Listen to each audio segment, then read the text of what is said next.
Waalaikumsalam warahmatullahi wabarakatuh. Ya, ketemu lagi dengan saya ya. Eh, Silakan on ya kameranya seperti biasa kemarin ya. Aduh, Kok aduh sih? Wajib on ya, walaupun di jalan kayak kemarin Pak siapa tuh? Kemarin di jalan juga tetap pakai helm, tetap on gitu loh ya. Oke ya, untuk materinya kali ini kita membahas tentang data analytics skill lanjut ya. Sebenarnya sih bukan ranah saya istilahnya tuh ya. Jadi mungkin saya mau sedikit cerita kenapa kok saya jadi ngajar jaringan saraf neural network atau data analitik ini ya. Ini karena pada saat itu, ini kan basisnya harusnya R ya, programmingnya bahasa pemrograman R. Nah, kebetulan saya itu waktu itu ada pelatihan R, bahasa pemrograman. Nah, terus dibagi beberapa kelompok gitu. Nah, kemudian ada tugas, disuruh membuat, sebenarnya sih menyalin ya, ada buku, kemudian disuruh ngetik di pemrograman bahasa R-nya. Nah, terus di running harus bisa jalan gitu. Sebanyak 93. Itu 93 itu ada neural network, ada macam-macam. Pokoknya semua algoritma ada di situ. Nah, kebetulan yang ngumpulin itu cuma saya gitu loh. Yang ngumpulin cuma saya sehingga pas semester berikutnya saya langsung ditunjuk suruh ngajar ini. Ya, saya protes ya. Kan ini kan kalau data analitik kan arahnya ke matematik ya. Memang bagusnya itu ya Pak Pakih ya yang bagusnya ya, tapi nggak tahu kenapa saya disuruh ngajar mata kuliah ini ya. Jadi ya mohon dimaklum ya, kalau misalnya lebih bagus Pak Fakih daripada saya ngajarnya. Oke, ini sudah saya rekod ya. Apa nih? Ada yang nanya Pak, agak putus-putus, saya izin dialog dulu. Oke, silakan. Oke, kita lanjutkan ya materi karena waktunya terbatas ya. Jaringan saraf neuron materinya hari ini ya. Ini harusnya pengganti kemarin ya. Nah, tujuan materi ini adalah untuk pengenalan dasar arsitektur jaringan saraf dan aturan pembelajarannya. Pada aplikasi jadi intinya itu ya, kalian bisa baca sendiri bahwa untuk neural network itu bisa dipakai untuk banyak aplikasi bidang ya. Nanti ada contoh-contohnya ya, aplikasinya apa aja, penerapannya seperti apa, dari segala bidang itu bisa diterapkan ya. Nah, terus kenapa kok harus jaringan saraf tiruan gitu ya? Jadi karena ada beberapa istilahnya kan segala pekerjaan tuh jadi mudah dengan adanya mesin ya. Tetapi mesin itu tidak bisa apa ya? Jadi tidak bisa mengambil keputusan ya. Jadi kalau dia tidak ada dalam pemrogramannya, dia tidak bisa menentukannya. Ini arahnya kemana gitu ya. Jadi bingung. Paling biasanya pakai looping, jadi dia bingung mau kemana seperti itu. Nah itu jadi lebih sulit mesinnya. Jadi kalau misalnya contoh ya, di situ ada kayak misalnya sebuah robot tangan misalnya. Robot tangan itu diprogram bahwa dia itu akan mengambil suatu benda ya, suatu objek benda. Nah, kemudian ada penghalang di depannya. Nah, itu kan tidak sesuai dengan pemrograman yang dia lakukan. Dia akan bingung ya. Jadi maju mundur, maju mundur, maju mundur seperti itu. Sampai nanti bisa diperbaiki seperti itu. Nah, terus kemudian juga selain itu tugas-tugas yang sebenarnya itu mudah ya bagi manusia, tapi sulit dilakukan oleh mesin. Itu biasanya kadang kan mesin tergantung inputan manusianya ya. Manusianya kalau pengalamannya masih sedikit, otomatis dia juga bisanya cuma sedikit, tidak bisa banyak gitu ya. Kayak contoh di sini dijelaskan susah itu misalnya drive ya, mengendara di walaupun sekarang sudah ada teknologi apa namanya autopilot ya. Walaupun kemarin sempat ya di punyanya Tesla, Tesla kan sudah memiliki teknologi yaitu autopilot ya, mobilnya Tesla, merek mobil yang menggunakan apa baterai ya, Tesla. Nah, itu kan dia ada fitur autopilot. Terus kemudian sempat terjadi mobil tersebut nabrak pohon pada saat dijalankan autopilot. Nah, itu sempat ramai ya. Terus kemudian juga pas pada saat apa itu? Pada saat pameran ya di Cina ya. Nah, itu ada seorang wanita langsung naik ke atas mobil Teslanya, dia ngomong marah-marah gitu istilahnya, menyampaikan kekesalan pada Tesla bahwa mobilnya dia pakai mobil Tesla itu remnya blong gitu. Dia marah-marah seperti itu, terus akhirnya viral di medsos ya. Nah, ya itu memang karena di situ kan teknologi AI, artificial intelligence ya, untuk menggunakan misalnya kita berkendara itu kan harus ada yang rute yang dilewati. Kalau kita misalnya kalian ikut di komunitas robotik ya, di situ kan ada kalau kita misalnya menjalankan robot kan ada garisnya tuh. Nah, itu jalurnya. Nah, sedangkan kalau mobil itu kan mau jalurnya mau pakai apa kan gitu. Yang perlu dipikirkan itu ya. Teknologi kemudian ada harusnya kan kayak kalau misalnya contoh yang sederhana mobil kalau misalnya mundur ya atret ke belakang kalau belakangnya ada tembok bunyi titit titit. Nah, itu nabrak pohon kok bisa gitu. Nah, itu kan jadi masalah seperti itu. Jadi walaupun murah ya, ya murah enggak murah sih ya Tesla ya.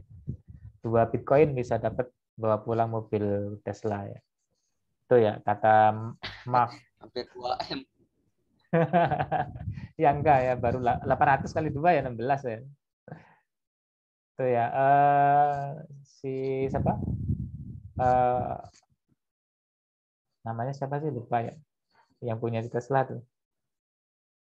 Mus-musnya siapa tuh? Elon Musk, Pak. Elon Musk ya. Juga mainan itu ya, mainan Bitcoin Elon Musk ya. Kalau Tesla kan punya Bitcoinnya ada namanya apa USDT ya. Jadi USDT itu US dollar Tesla. Dia punya mata uang sendiri di kripto. Oke, kita lanjutkan di sini mengapa jaringan saraf tiruan ini. Jadi ini kan von Neumann mesin ya. Jadi ini ada apa? Mesin namanya ini, kemudian ini otak manusia. Nah, ini di sini dia terkenal paling cepat ya, komputer yang paling cepat dia ngomongnya seperti itu. Kemudian sedangkan otak manusia di sini kan apa istilahnya luas ya, luas. Walaupun kotaknya cuma kecil ya, tempatnya cuma segini ya, tapi itu sangat luas, luas sekali. Nah, kalau kalian mungkin pernah nonton nggak? Coba saya rekomendasi nonton film Lucy, pernah nggak?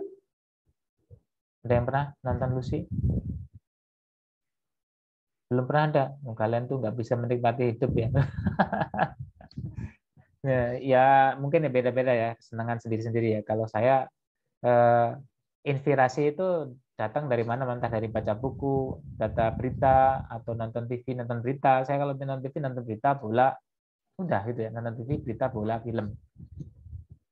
Jadi yang lainnya kurang suka kayak tertawa-tawa itu kurang suka ya. Nah itu saya ambil hikmah. Jadi kayak contoh ya, ya ini kan segala sesuatu tuh bisa apa namanya istilahnya terinspirasi dari yang nggak nyata jadi nyata. Jadi banyak hal yang segala sesuatu tuh baru angan-angan aja. Jadi mulai masuk ke anime, kemudian lanjut ke film, terus nanti jadi di dunia nyata. Cuma seperti itu ya.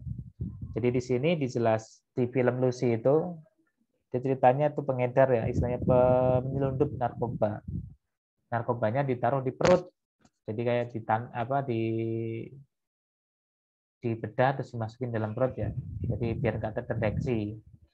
Nah, obatnya itu besar, jadi banyak dosisnya. Terus kemudian pecah. Ini bukan jangan ditiru istilahnya ya. Nanti biar otaknya biar nambah bagus itu jangan ya. Jadi dia pecah seperti itu sehingga dia bisa memaksimalkan kemampuan otaknya. Jadi otaknya kalau apa gimana Alan?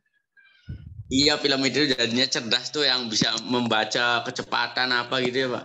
Iya, yaitu. Jadi saya ngomong tentang otak manusia. Jadi ya otak manusia di situ di film itu dijelaskan kalau manusia bisa memakai 30%-nya itu seperti apa, 50% seperti apa, kemudian 75% seperti apa sampai 100%.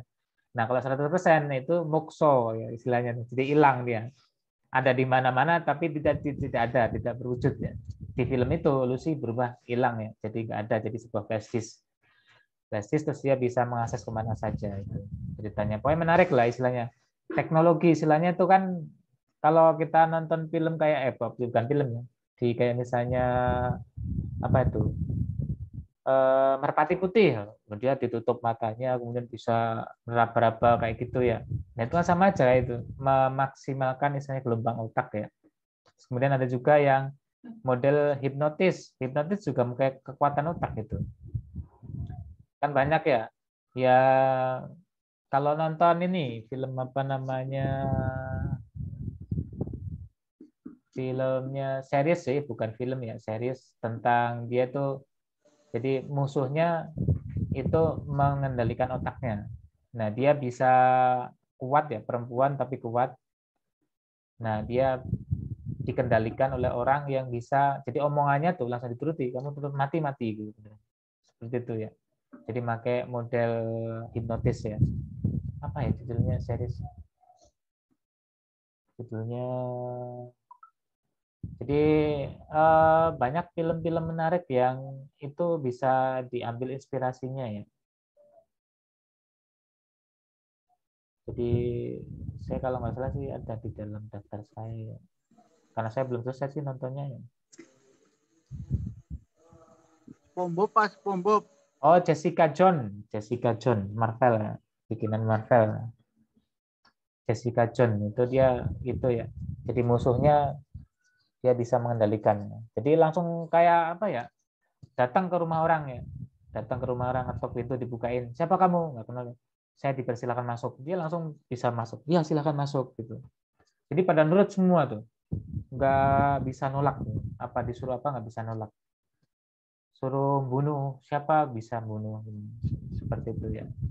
Kalau di Indonesia ilmu gendam kan ya banyak juga ya seperti itu, gendam ya, hipnotis. Ya jadi nuruti apa kata-kata dia. Nah, itu dengan kekuatan otak ya. Saya ngomong ini lagi ngomongin kekuatan otak ya.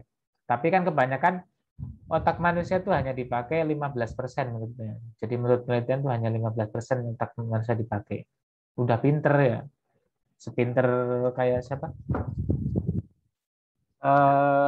Siapa? Yang penemu gravitasi itu siapa? Lupa lah. Yang orang pinter tuh, orang jenius. Yang botak. Siapa? Galileo, Pak. Galileo, Aristoteles. Itu yang orang pinter tuh, yang botak tuh. Yang suka dipakai buat meme, rambutnya gondrong. Oh, Albert Einstein ya? Nah, Einstein ya. Einstein. Nah, itu kan dia hanya 20% ya. Otaknya hanya dipakai 20%. Menurut penelitian ya, walaupun udah meninggal, terus kemudian otaknya diliti gitu ya. Hanya 20% dipakai. Itu sudah sepinter itu, apalagi kalau dipakainya lebih banyak lagi gitu. Kemudian di sini untuk pengetahuan untuk menyelesaikan masalah terpisah dari komponen komputasinya, dia terpisah ya. Sedangkan itu kalau manusia itu penyelesaian masalah itu menetap pada konektivitas neuron ya. Nanti tadi dijelaskan apa itu neuron itu apa ya. Nah, untuk komputer itu sulit beradaptasi, sedangkan manusia itu lebih gampang ya beradaptasi. Nah, sebelum kita ngomong ke jaringan saraf giliran, kita ngomongin ke jaringan saraf secara biologis ya. Jadi di sini tadi mana tadi? Nah, ini kan untuk ini luas prosesornya ya, kecepatannya ini koneksinya ya 10 pangkat 12, 10 pangkat 18. Jadi cepat. Makanya merespon ya. Jadi kan segala sesuatu kontrol tubuh manusia itu kan dikendalikan oleh otak ya. Jadi walaupun secara tidak langsung, jadi kita misalnya tangan ya, ini kita genggam, ini sebenarnya perintah dari otak ya.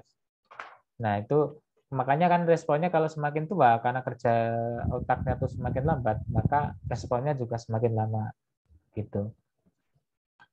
Nah untuk sentuh manusia ini kan sangat apa ya istilahnya luar biasa ya, ciptaan Allah yang paling luar biasa.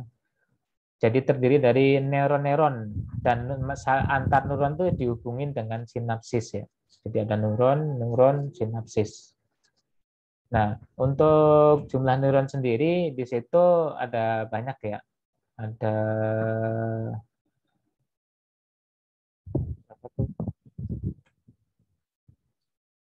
Jadi pokoknya banyak lah. Jadi untuk sinapsis dan neuron itu banyak. Nah, jumlah sinapsis otomatis lebih banyak dari neuron karena antar neuron itu dihubungkan dengan sinapsis ya. Jadi kalau berarti lebih sedikit lah. Sedikit atau banyak? Jadi kalau ini kemungkinan satu, dua, tiga, empat, lima ya. Satu, dua, tiga, empat. Oh, berarti lebih banyak. Ya hampir sama atau lebih banyak neuron kalau sih untuk jumlahnya.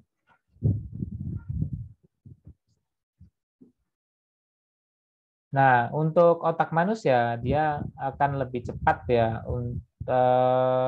untuk melakukan pengenalan wajah. Jadi kalau kalian misalnya ketemu sama teman kalian yang anak SD, masih waktu teman SD atau SMP, pasti ingat kalau wajah tuh. Tapi kalau nama kadang lupa gitu.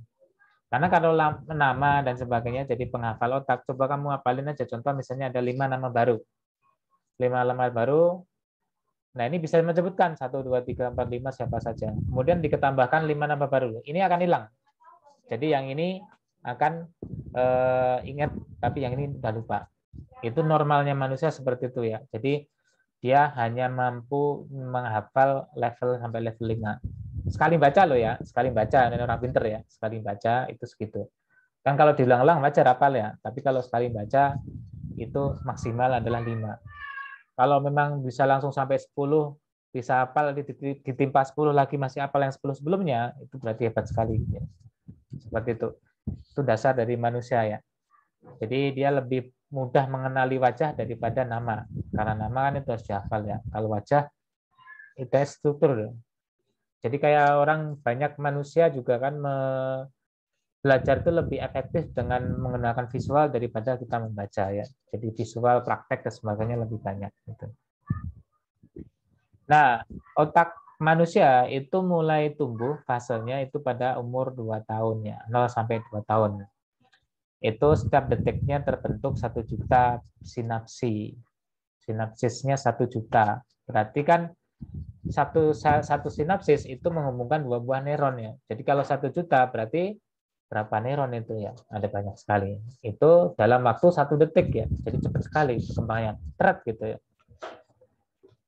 Nah, sistemnya makanya itu kalau kalian nanti punya anak ya, atau dapat nikah ya, itu harus istilahnya paham usia anak pembentukan otak itu antara 0 sampai 2 tahun. Perlu rangsangan khusus, perlu perlakuan khusus dan sebagainya.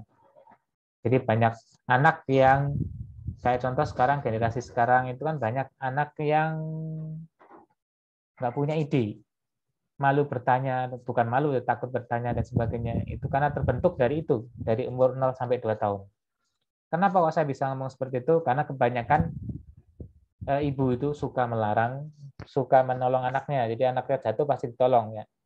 Jarang ada orang tua itu tidak menolong anaknya, ada yang jatuh nggak ditolong, jarang. Nah itu sebenarnya orang tua yang pintar seperti itu ya.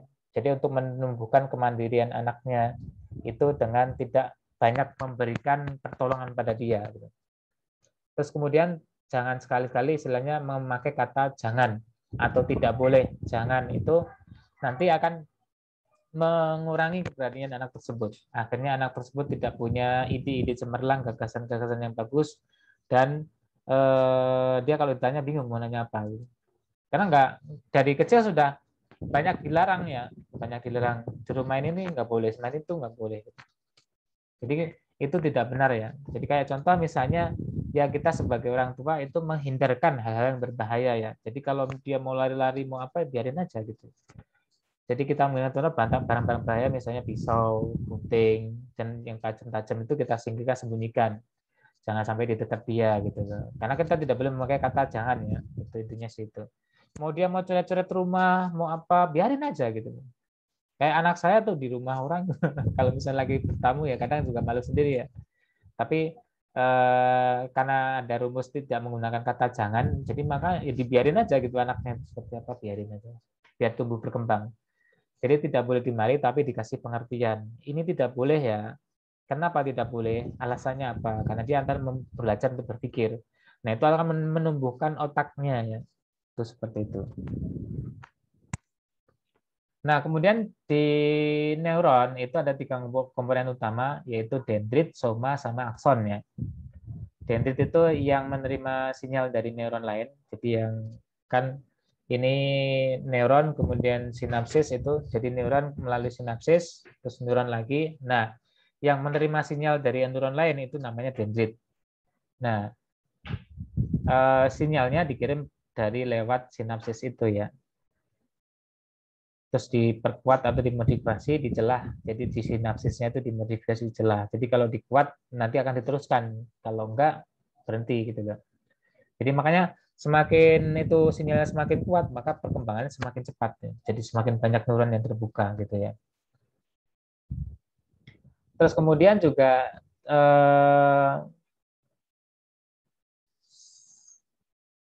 ini yang apa tadi soma. Nah, tadi kan baru dendrit ya. Soma itu jadi yang menjumlahkan sinyal yang masuk. Kalau dendrit yang menerima, soma yang menjumlahkan. Kalau cukup kuat, jadi melebihi ambang batas threshold itu akan dikirim ke sel lain melalui akson. Jadi pertama itu dari neuron kemudian masuk sinapsis itu diterima oleh dendrit, dari dendrit dijumlah melalui soma, kemudian dari soma itu diteruskan ke neuron lain melalui akson. Ini contoh jaringan sarafnya ya seperti ini. Oke, kita lanjutkan.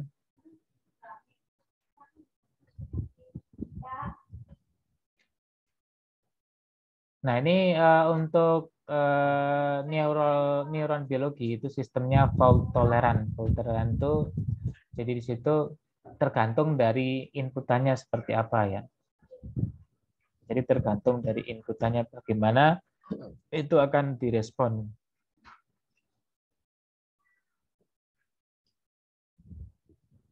Jadi di situ contohnya manusia dapat mengenali sinyal input yang agak berbeda dari yang diterima sebelumnya. Jadi walaupun misalnya sebelumnya tuh mengenali bahwa Reza itu orangnya pakai kacamata. Nah kemudian pada saat ketemu dia nggak pakai kacamata tapi masih tetap mengenali. Nah, contoh seperti itu ya.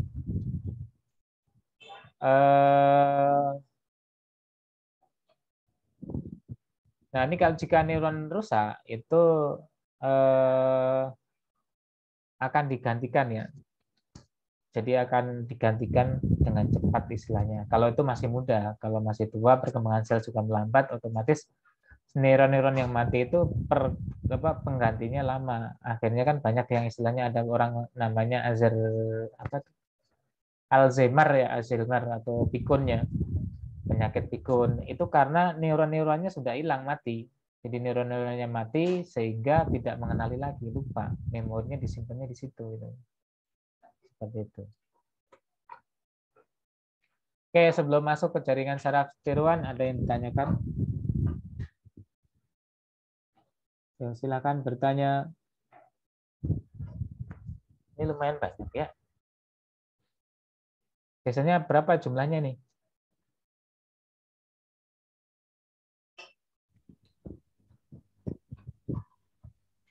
Yang on cuma ada 3 orang, Solahuddin, Reza, sama saya ya. Yang lainnya pada nggak on. Yang nggak on, nanti akan saya kasih pertanyaan. Kalau ini nggak ada yang nanya. Reza, mau nanya apa Reza? Bebas, mau nanya apa aja bebas. Belum ada suara.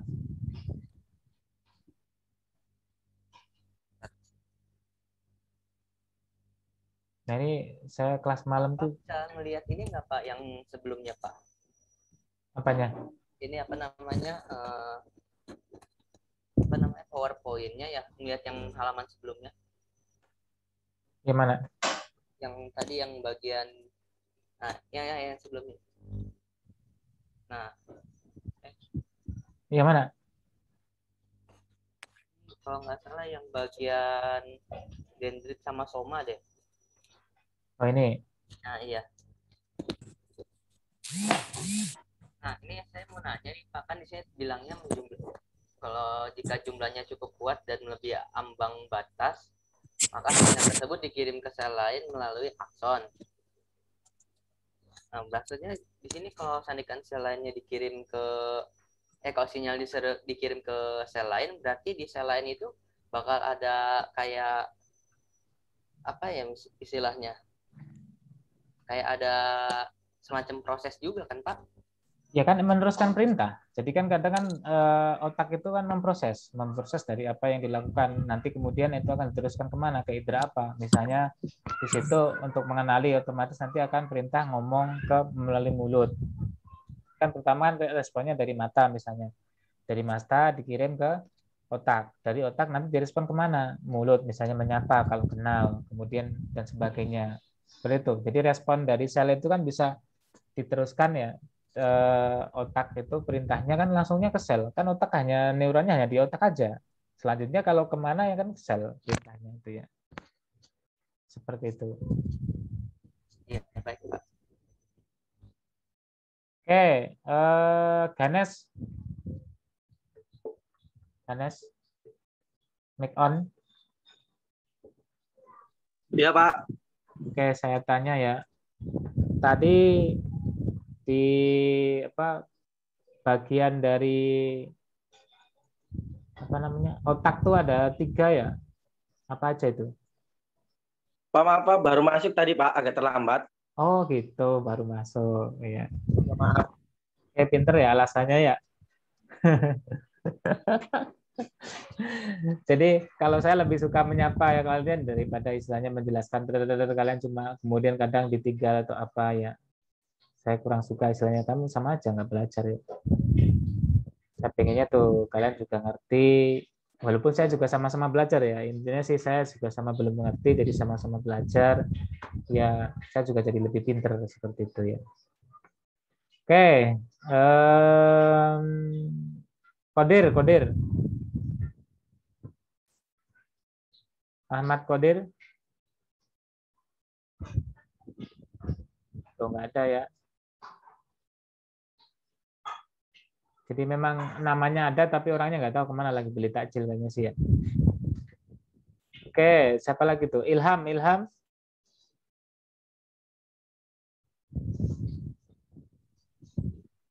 Halo Ilham. Iya, Pak. Oke, bisa jawab nggak tadi pertanyaan kan yang saya ajukan ke Ganes tadi?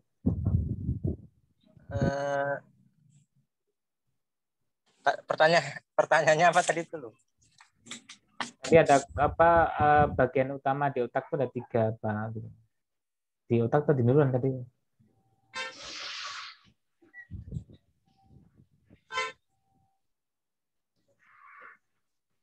Apa?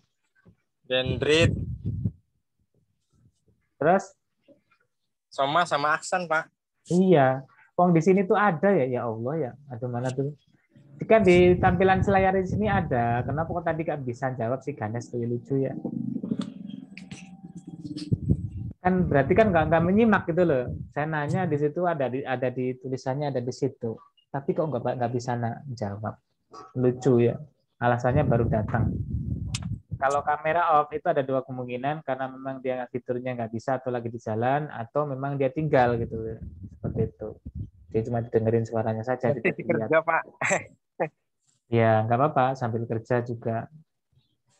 Oke, kita lanjutkan ya sapa-sapanya sudah dulu. Kita lanjutkan ke yang saraf tiruan CST ya. Nah, jaringan saraf tiruan ini dia apa? Ada juga karena meniru di situ ya, meniru dari sistem saraf biologis yang ada ya. Jadi saraf yang tadi itu ditiru. Nah, pemrosesan informasi terjadi pada banyak elemen sederhana itu ada di neuron. Sinyal dikirim melalui penghubung melalui sinyal. Jadi modelnya sistemnya pakai jaringan saraf tiruan ini. Jadi kan kalau kita ngomongin tentang machine learning di situ kan ada apa data training sama data setnya ya data yang diolahnya sama data trainingnya ya. Nah yang paling penting adalah data trainingnya di situ untuk melatih. Jadi diulang-ulang kan ya. Jadi dikirim kemudian setelah dikirim kalau itu kuat akan diteruskan. Kalau lemah ya udah berhenti seperti itu. Nah untuk menentukan output itu neuron itu menggunakan fungsi aktivasi ya. Jumlah input yang diterima. Nah, kemudian dibandingkan sesuai dengan ambang batas. Nah, untuk karakteristiknya itu ada 3 ya. Nah, kalau tadi kan yang menghubungkan antar neuron itu namanya sinapsis ya, tapi kalau di sini disebutnya arsitektur jaringan ya, hubungan antar neuron. Metode untuk menentukan bobot penghubung, jadi masing-masing bobotnya sangat kuat atau enggak, akurat atau enggak, itu seperti itu. Dengan fungsi aktivasi. Ini contoh sederhananya di sini ada neuron Y. Nah, ini di sini X1, X2, X3 itu adalah responnya ya. Jadi inputannya. Jadi semakin kuat maka dia akan direspon ya. Dilanjutkan. Jadi kalau misalnya dia kuat akan dilanjutkan diteruskan ke neuron yang lain. Nah, jadi kalau dasarnya dari situ ya. Dasarnya untuk nilai fungsi yang kuat itu seperti itu. Nah, untuk sejarah jaringan saraf tiroan itu dimulai pada abad ke-17, berarti 1700-an ya. Tentang kerja jantung. Jantung kerjanya seperti apa itu dulu dibuatkan. Jadi kalau sampai ada film apa namanya itu yang Franklin ya. Dia kan akhirnya orang mati tapi bisa dihidupkan ya. Nah, itu kan otomatis dengan menggunakan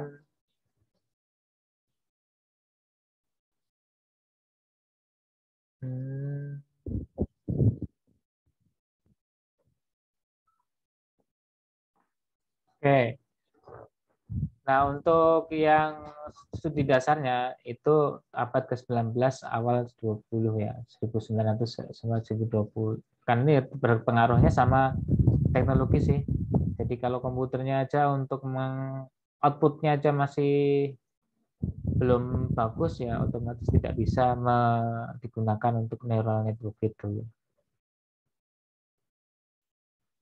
Nah, ini untuk model tentang jaringan saraf itu tahun 1940-an. Di sini jaringan neuron itu bisa secara prinsip dapat dipakai untuk menghitung segala fungsi aritmatik dan logika ya. Jadi bisa dihitung, bisa dipakai buat perhitungan. Nah, tahun 1950-an itu muncul aplikasi jaringan saraf tiroan pertama ya.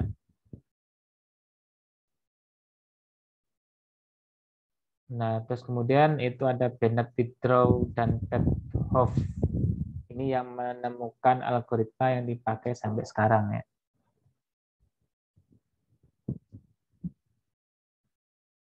Tahun 1969 ini penelitian meyakini sudah berakhir, padahal masih bisa berlanjut gitu.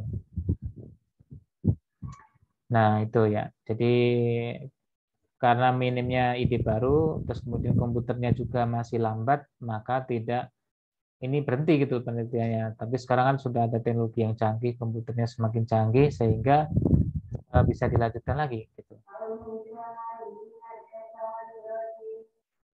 Nah, terus kemudian tahun 70 itu lanjut ya, karena komputer mulai ada bentuknya. Kalau komputer mulai kenceng setahu saya ya 2000-an ke atas ya.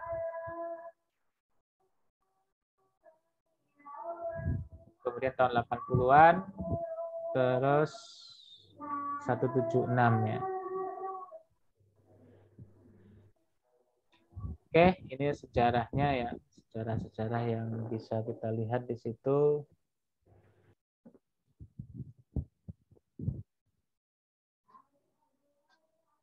Nah, ini untuk aplikasi jaringan saraf tiroan itu pada tahun 1988 ya. Neural Network Study membuat daftar aplikasi JS, jaringan saraf tiroan. Nah, ada banyak ya aplikasinya itu. Ada pengenalan pola, sinyal, peramalan. Jadi aerospace, otomotif banyak yang dipakai ya buat di berbagai ranah istilahnya gitu ya. Nah, saya udah nggak konsen nih ya. Udah nggak konsen, udah mau buka ya. Oke, ini saya belum masuk ke arah siapa pemrograman R-nya ya. Jadi harusnya sih kalau tatap muka langsung itu habis penjelasan ini kemudian kita praktekkan dengan pemrograman R ya. Maka itu harusnya seperti itu. Karena waktunya terbatas, saya mohon maaf ya. Reja, ini kalau temenmu itu ada berapa orang biasanya kalau online? 35-an ada Pak total. 35-an, berarti kan ini hanya 20 ya? Ya itu kalau apa 3 kelas Pak. Oh 3 kelas. Ini berapa kelas sih? 1 kelas doang ya? Kurang tahu nih. 2 ini ada chef, ada Dua. ada Reja dari 2 kelas berarti. Ada dari S1 juga Pak. 3 kelas, Pak. 3 kelas kan?